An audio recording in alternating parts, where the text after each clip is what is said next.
My Neighbor Totoro has become one of the movies people reach for when they want to feel safe. And it's pretty easy to see why. A giant forest creature, two sisters running through the countryside, rain drumming on an umbrella while the trees shake above them. You put it on, and your shoulders drop.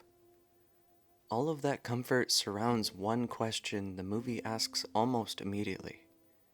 When is their mother coming home?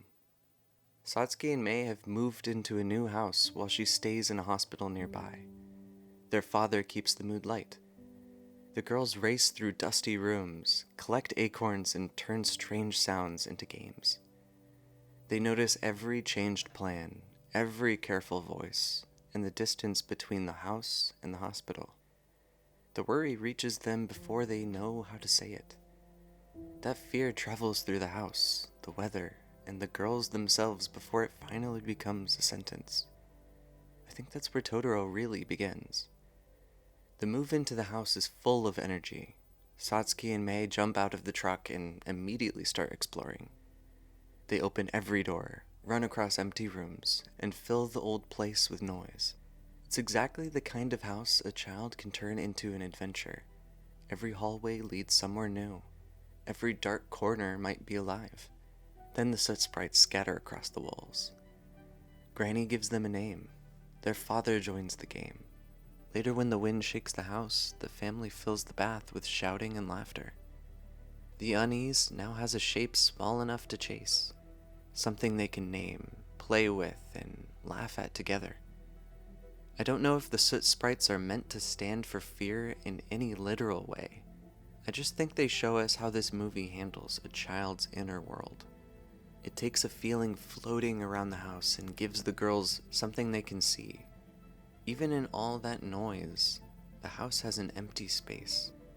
The girls are building a home around someone who is still somewhere else. When they visit the hospital, the scene is gentle.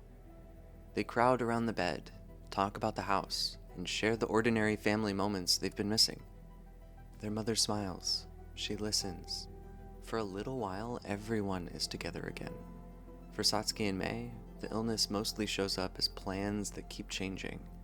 A weekend visit, a possible return home, then another delay. They know enough to worry. Everything else is left to their imagination. A small change in the schedule can make the whole future feel less certain. Each image carries part of the same question. When is she coming home? Mei responds to that uncertainty with her whole body.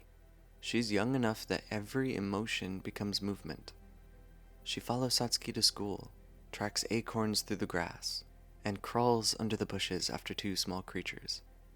That movement carries her through a tunnel of branches and into a hidden hollow beneath the camphor tree.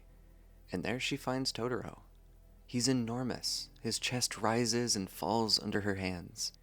Mei touches his fur, copies the sound of his name, climbs onto him, and falls asleep. After all that motion, she becomes still.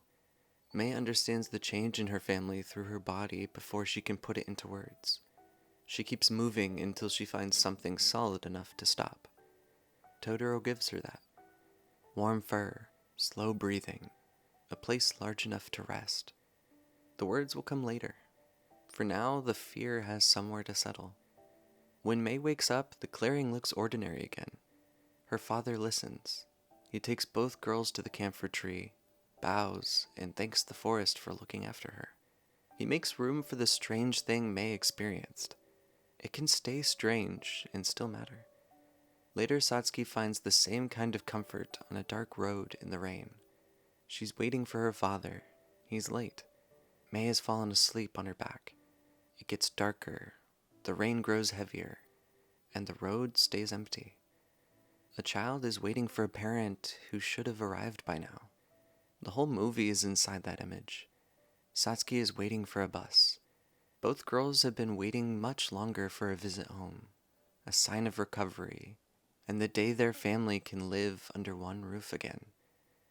Waiting asks a child to trust a future that's still out of sight. Then Totoro appears. He stands beside Satsuki with a leaf balanced on his head, huge and completely calm. She offers him the extra umbrella. A drop hits the fabric. then another. Totoro listens. The rain becomes something they can hear together. He jumps, water falls from the trees, and for a few seconds the whole forest seems to answer him. The road stays dark. The rain keeps falling. Now the waiting is shared. Then the cat bus arrives, smiling through the darkness, and Totoro leaves the girls with a bundle of seeds. Seeds are made for waiting. You bury something small, tend the soil, and trust the growth happening beneath the surface. The girls plant them beside the house. They check the ground. The soil stays quiet. Then one night, Totoro and smaller spirits appear in the garden. Satsuki and Mei join their dance. Tiny shoots push upward. A trunk rises over the roof, branches spreading across the sky. For one night, growth keeps pace with their hope. By morning, small green sprouts remain. Something is started. Then a telegram arrives from the hospital. Their father's away. Satsuki runs to find a phone, reaches him, and waits while he gets an answer. The worry had lived in glances and changed plans. Now Satsuki is holding it in her hands. The answer sounds simple. Her mother has caught a cold, and the planned visit home has been postponed. The part Mei understands is clear. The promised visit is gone. That visit had become proof that recovery was real. Losing it makes the whole future feel unstable. Mei has a fresh ear of corn from Granny's garden, and she believes it can help. The plan feels clear. Reach the hospital, deliver the corn, make her better. Her love has become something she can carry. Satsuki's fear takes a different form. She's been cooking, getting herself ready for school, looking after Mei, writing letters, and helping hold the household together. Responsibility gives her somewhere to put the worry. All of that work has helped her feel useful. The telegram reminds her how little she can control. Mei refuses to accept the canceled visit. Satsuki tries to explain it. The argument grows and the pressure finally spills out. Later, with Granny, Satsuki finally says the possibilities she's been carrying. What if she dies? The fear finally finds language. Everything before this moment has been moving toward that sentence. The old house, the careful hospital visits, the dark road, the changing plans, the telegram. Each one held a piece of it. Mei moves through fear. Satsuki turns it into responsibility. Now one of them has finally said it aloud. Soon after, Mei is gone. She tucked the corn under her arm and started walking toward the hospital. Whatever she understands about illness, she understands the need to do something. She follows the only plan that made sense to her. Eventually, her legs can only carry her so far. When Satsuki realizes Mei is missing, the countryside changes. The same fields and paths that once held discovery now stretch in every direction. Neighbors reach out. Adults call Mei's name. Every minute makes the world feel larger.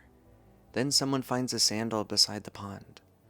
For a few seconds, the entire movie becomes one small sandal near the water. Granny trembles.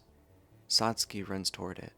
Every fear in that story gathers around that object. She sees that it belongs to another child. Everyone can breathe for a second, but Mei's still missing.